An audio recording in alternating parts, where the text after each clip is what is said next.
एक ऐसी कंट्री जिसमें से इंडिया में बहने वाली 57 रिवर में से 54 उस कंट्री से होकर गुजरती हो। यस गाइस, एक इतनी इम्पोर्टेंट, इतनी स्ट्रेटेजिकली इम्पोर्टेंट कंट्री इंडिया के हिसाब से कि 54 कंट्रीज जो आउट ऑफ 57 उस कंट्री के थ्रू इंडिया से गुजरती हों। Yes, you guess it right, it is Bangladesh. So आज हम बांग्लादेश के बारे में पढ़ने जा रहे हैं, ठीक है। और बांग्लादेश एक बहुत ही इम्पोर्टेंट कंट्री है इंडिया के लिए, इंडिया के इंटरनेशनल रिलेशंस के लिए, ठीक है। सो hello aspirants, welcome to Hustle and Glory. I hope you are studying well and you guys are doing quite well. I hope and आपने जितने भी प्रीवियस लेक्चर्स हैं वो अच्छे से देखे होंगे, क्योंकि एक जो स्ट्रॉन्ग फाउंडेशन है, एक जो आपका बेस तैयार होगा वो धीरे धीरे करके प्रॉपर 1 by 1 एक एक लेक्चर से होगा, ठीक है। क्योंकि हम धीरे धीरे ही आगे बढ़ रहे हैं। इससे पहले जो हमारा फर्स्ट लेक्चर था क्वाइट बेसिक, जिसमें कि हमने कॉन्टिनेंट्स एंड जो हमारी ओशंस हैं एक बेसिक सा स्ट्रक्चर दिमाग में बिठाया था कि कौन सी जगह कौन सा कॉन्टिनेंट है और हर कॉन्टिनेंट की क्या इम्पोर्टेंस है, ठीक है। सो उसके बाद हमने टारगेट किया था फर्स्ट एशिया कॉन्टिनेंट को, और एशिया में साउथ एशिया और साउथ ईस्ट एशिया के 18 नेशंस पड़े थे, ठीक है। अब हम 18 नेशंस में से साउथ एशिया के 8 नेशंस पढ़ रहे हैं, जो कि सार्क कंट्रीज़ हैं। और सार्क कंट्रीज़ के बारे में मैंने आपको अच्छे से बताया था, ठीक है। और प्रीवियस लेक्चर में हमने श्रीलंका और नेपाल को अच्छे से देखा था, ठीक है। जो भी इनके इंपॉर्टेंट पॉइंट्स थे और जो जो हमें एक एग्ज़ाम पॉइंट ऑफ व्यू से जाना था वो हमने जाना था, ठीक है। अभी मैं आपको एक शॉर्ट सा गो थ्रू करवाऊँगा अपने जो हमने लास्ट लेक्चर में पढ़ा था, ठीक है। लास्ट लेक्चर में हमने देखा था श्रीलंका।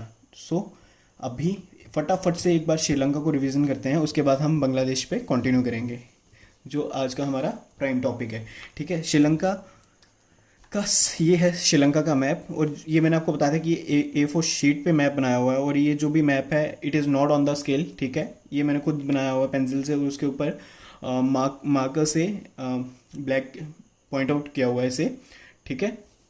सो ये हमारा श्रीलंका का मैप है, ठीक है। Sri Lanka highest point is known as point Pedro, ठीक है। और पॉइंट पेड्रो के साथ में ये जो हमारी लेफ्ट हैंड साइड जो जगह है इसे बोलते हैं हम पाक स्टेट।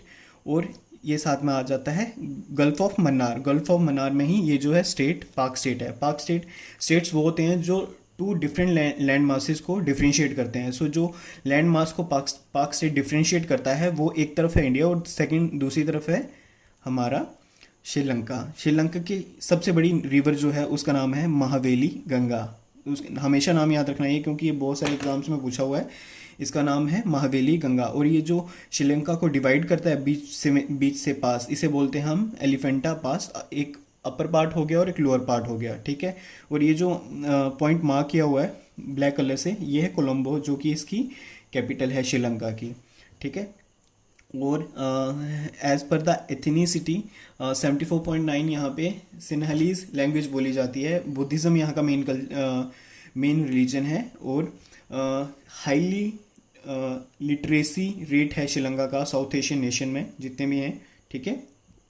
और ये है यहाँ का हम्बनटोटा पोर्ट, जिसकी मैंने इम्पोर्टेंस आपको कितना पाइवोटल है इंडिया के लिहाज से, ये मैंने प्रीवियस लेक्चर में अच्छे से डिस्कस किया हुआ है। If you haven't watch that, I just request you for your conceptual clarity, please go through the play list and watch them 1 by 1, ठीक है। और ये मैंने आपको बताया था कि कैसी श्रीलंका का पूरा इतिहास रहा हुआ है, कैसे कैसे श्रीलंका के क्या क्या नाम चेंज हुए हैं, ठीक है। अभी हम इतना डीप नहीं जाएंगे, ये सिंपली एक ओवरव्यू है। एंड अब चलते हैं हम नेपाल पे। नेपाल को भी हमने कवर किया था लास्ट लेक्चर में, ठीक है।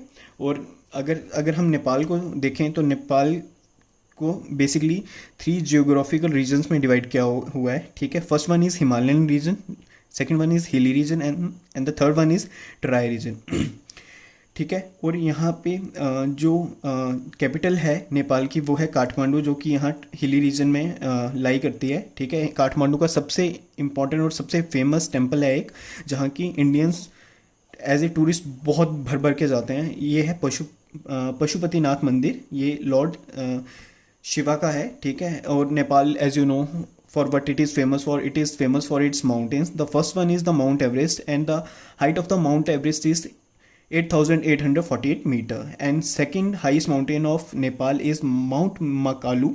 ठीक है. And the height elevation of this mountain is 8,481. So Nepal का जो ऑफिशियल नेम है, the name is federal democratic republic of Nepal. ठीक है. As you know it is the sandwich country of south Asian region. And main जो cities हैं नेपाल की वो हैं, the one is Janakpur and the second one is Biratnagar. Janakpur को हम सीता माँ का बर्थ प्लेस भी बोलते हैं. और 80% से ज़्यादा यहाँ पे हिंदूज हैं और 11% जो हैं यहाँ पे बुद्धिस्ट हैं. ये यहाँ का मेन रीजन है. और चितवान ग्रासलैंड जो कि नेपाल में है, ये भी हाईली फेमस ग्रासलैंड है. ठीक है. और highest valley on earth which is known as Arun valley, it is also on earth. Do remember this guys, do remember this. And जो हमारा जो लोएस्ट रीजन है इसे बोलते हैं हम ट्राई रीजन. ठीक है. एज यू नो कि अभी नेपाल और इंडिया का काफ़ी डिस्प्यूट भी चल रहा था लैंड को लेके. और वो जो एक्चुअल डिस्प्यूट शुरू हुआ था वो था मार्च 4, 1816 ट्रीटी ऑफ सगोली की वजह से, जो कि काली रिवर की डिस्टिंक्शन करता है. नेपाल कहता है कि काली रिवर यहाँ से इंडिया कहता है कि काली रिवर जो है काला पानी से शुरू होती है. But on the contrary Nepal से इसकी काली रिवर होती है लिम्पियाधुरा से शुरू. उसके हिसाब से बीच का जो भी लैंड है वो नेपाल को बिलोंग करता है. बट एक्चुअली में ऐसा नहीं है. एक्चुअली में यहाँ से शुरू होती है. और ये जो भी एरिया है ये यहाँ से एक्चुअल डिस्टिंक्शन शुरू होती है. और ये जो भी एरिया है वो इंडिया का है. Anyways, not getting deep into this topic now, will shall move forward to on Bangladesh. ठीक है. This is the pictorial representation on A4 sheet, so kindly don't take it on the scale. Okay. So Bangladesh बहुत important है guys Indian point of view से. ठीक है. ये मैंने आपको पहले ही बताया कि क्यों. सो ऑफिशियल नेम क्या है बांग्लादेश का, ये आपको पता होना चाहिए. Official name of Bangladesh is people Republic of Bangladesh. I will write it here. People Republic of Bangladesh. And जो पीपल रिपब्लिक ऑफ बांग्लादेश है, ये जो टोटल एरिया जो कवर करता है बांग्लादेश इज 1,43,998 स्क्वायर किलोमीटर. ठीक है. 1,43,998 स्क्वायर किलोमीटर. एक इसका ऑफिशियल नाम के साथ साथ एक नेशनल नेम भी है. ठीक है. जिसका नाम जो है गणा प्रजातंत्री बांग्लादेश. याद रखना, गणा प्रजातंत्री बांग्लादेश ये ऑफिशियल नेम है. और जो एक नेशनल नेम है वो है गणा प्रजातंत्री बांग्लादेश. ठीक है. और इंडिया और बांग्लादेश में बहुत सारे हम कोलैबोरेशंस करते रहते हैं. जैसे किस किस फील्ड में, कनेक्टिविटी के फील्ड में, एनर्जी के फील्ड में, और भी जैसे इंटेलिजेंस के फील्ड में. ठीक है. तो बायलैटरल टाइज करते ही रहते हैं टाइम टू टाइम. ठीक है. सो आपको मैंने बताया था कि बांग्लादेश 1971 से पहले ईस्ट पाकिस्तान हुआ करता था. ठीक है.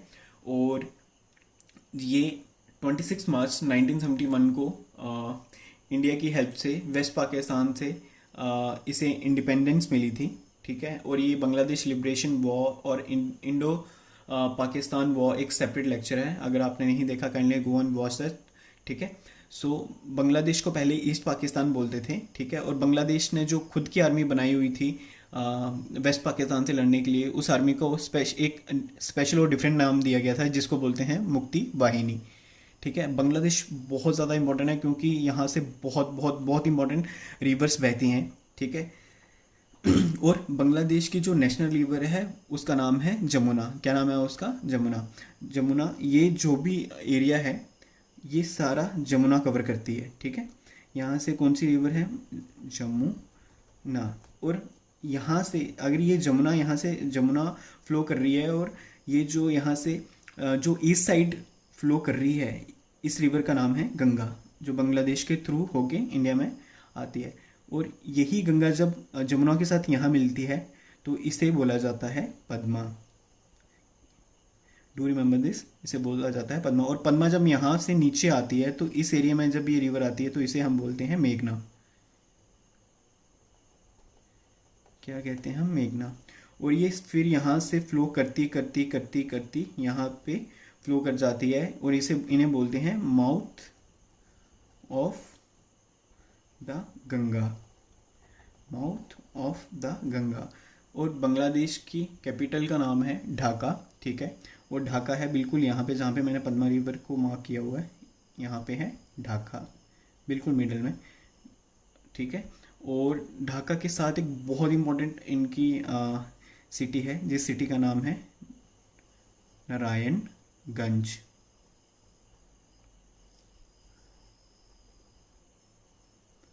गंज, ठीक है। और इसी के साथ एक इम्पॉर्टेंट सिटी और मार्क करवा रहा हूँ, इसे ध्यान में रखना।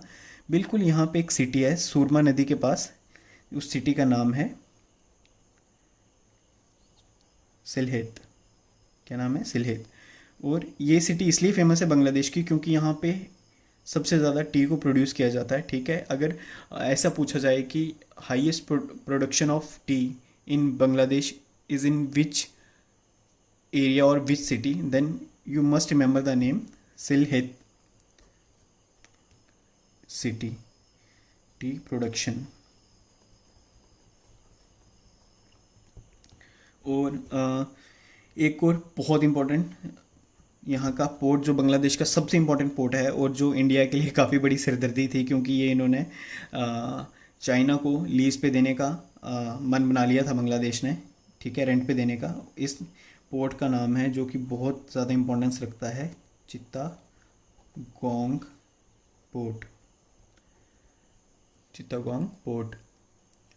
और ये जो नारायणगंज है, जो मैंने आपको ढाका के पास मार्क करवाया हुआ है, जो मैंने कहा कि इनका बहुत इंपॉर्टेंट प्लेस है यहाँ का, बांग्लादेश का, ये भी एक चीज़ के लिए फेमस है। और ये किस चीज़ के लिए फेमस है? It is famous for the production of jute. सबसे ज़्यादा अगर प्रोडक्शन होती है बांग्लादेश में जूट की, तो वो है नारायणगंज में, प्रोडक्शन ऑफ जूट, ठीक है। और इसके साथ साथ नारायणगंज के साथ साथ जो मैंने आपको पद्मा रिवर को मार्क करवाया हुआ है, ठीक है, यहाँ से ये जो पद्मा जा रही है, इसी के पास एक मल्टीपर्पस ब्रिज बनाया जा रहा है, ठीक है। याद रखना, इंडिया और बांग्लादेश मिलके इस पे एक मल्टीपर्पस ब्रिज बनाया जा रहा है। किस पे? पद्मा रिवर पे। किस लिए? ये कनेक्ट करेगा कोलकाता को ढाका के साथ। कोलकाता जो हमारा इस साइड का, बांग्लादेश के इस साइड का एरिया है, उसे कनेक्ट करेगा किससे? ये करेगा ढाका से, क्योंकि ढाका ये पद्मा रिवर है, ठीक है। पद्मा रिवर के बिल्कुल पास ये ढाका का एरिया है। यहाँ पे एक मल्टीपर्पज़ ब्रिज बनाया जा रहा है, ठीक है, जो कि हमारे कोलकाता को किससे कनेक्ट करेगा? ढाका से, ठीक है। और इसी के साथ साथ अखूरा, याद रखना ये word, Akhaura Agartala rail link, Akhaura Agartala rail link भी बनाया जा रहा है, ठीक है, ताकि एक प्रॉपर कनेक्टिविटी चैनल हो इंडिया और बांग्लादेश के बीच में, ठीक है। और यहाँ पे एक बहुत important world longest natural sea beach है, याद रखना, world's longest natural sea beach इस जगह पे, ठीक है। I hope you are able to see. इस बीच का नाम है कॉक्स बाज़ार। स्ट्रेंज नेम है, लेकिन ये नाम आपको अच्छे से याद रखना है। क्या नाम है?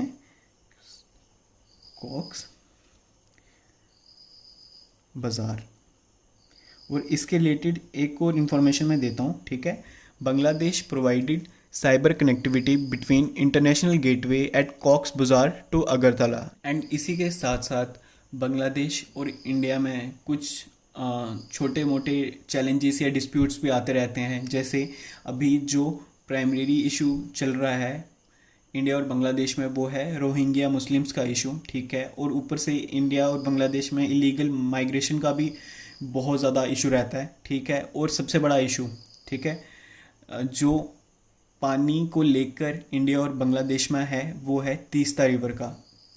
तीस्ता रिवर शेयरिंग का जो इशू है, ये बहुत पुराना इशू है और इसे बहुत बार मिलके सुलझाने की कोशिश की है, लेकिन आज दिन तक ये प्रॉपर जो वाटर शेयरिंग का इशू है तीस्ता रिवर का, वो आज दिन तक एक बार भी जो अच्छे से इंडिया और बांग्लादेश में सुलझ नहीं पाया है, ठीक है। एंड ये जो तीस्ता रिवर वाटर डिस्प्यूट है इंडिया और बांग्लादेश में, वो अभी से नहीं है, ये है 1983 से गाइस। 1983 में एक जो ये ट्रीटी हुई थी, उस ट्रीटी के मुताबिक इंडिया को 39% वाटर मिलेगा तीस्ता रिवर का, और जो बांग्लादेश है उसे मिलेगा 36, और 25% वाटर जो है वो रिजर्व रखा जाएगा।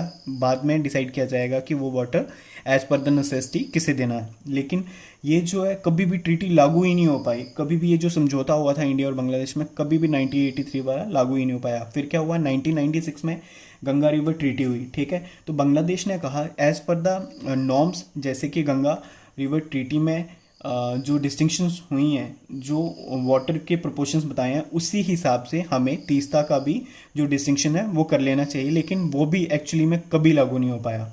और तीस्ता रिवर जो है ये ब्रह्मपुत्रा की ट्रिब्यूटरी है, ठीक है। ब्रह्मपुत्रा रिवर जो बांग्लादेश से होकर इंडिया में आती है, जो वहाँ से इतना गुजरती है, ठीक है। और ये कोई छोटी मोटी रिवर नहीं है, या तीस्ता रिवर डिस्प्यूट कोई छोटा मोटा डिस्प्यूट नहीं है। ये बांग्लादेश में अकेला 2750 किलोमीटर वर्ग का एरिया कवर करती है रिवर, ठीक है।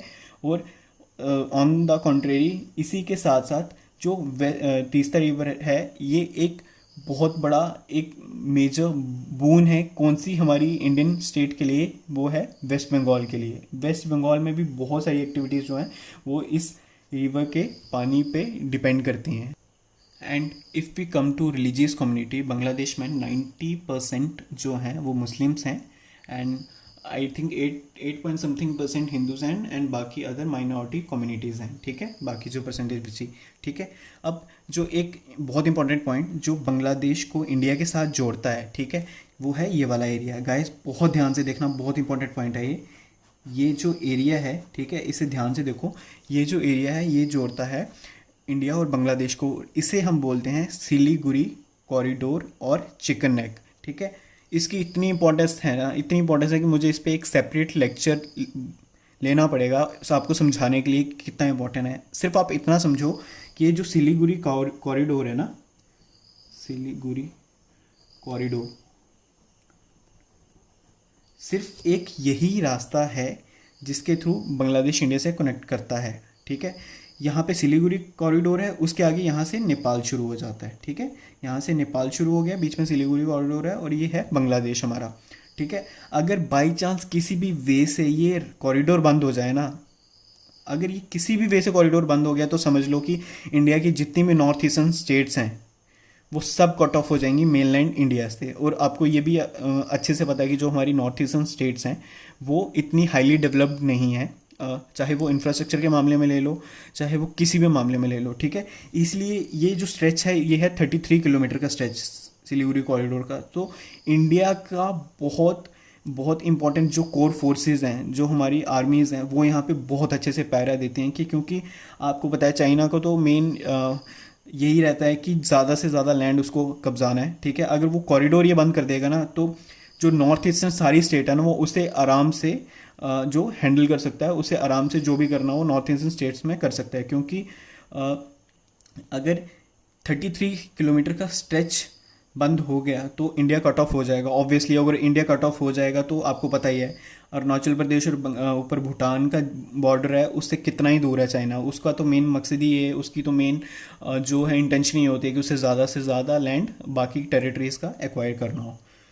सो आई होप कि बांग्लादेश को हमने एग्ज़ाम पॉइंट ऑफ व्यू से एक अच्छे से समझाया आज। फिर भी in case if you find any difficulty, just let me know in the comment section, and if I help you in any way, do let me know also।